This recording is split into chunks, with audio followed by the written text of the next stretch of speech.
आने वाले चंद दिन मुश्किल होंगे।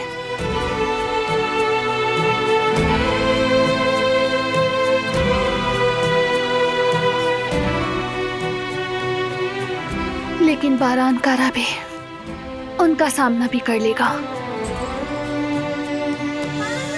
पूरा यकीन है मुझे तुम पर। मैं और काराबी खानदान हमेशा तुम्हारे साथ हैं।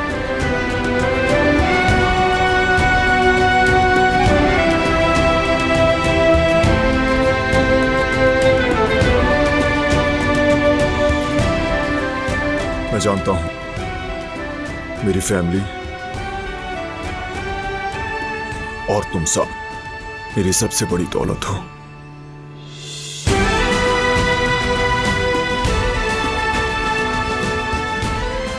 तुम्हारे साथ खुद को और भी मजबूत महसूस करता हूं।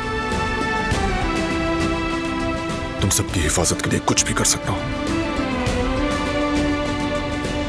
तुम सिर्फ खुद का ख्याल रखो।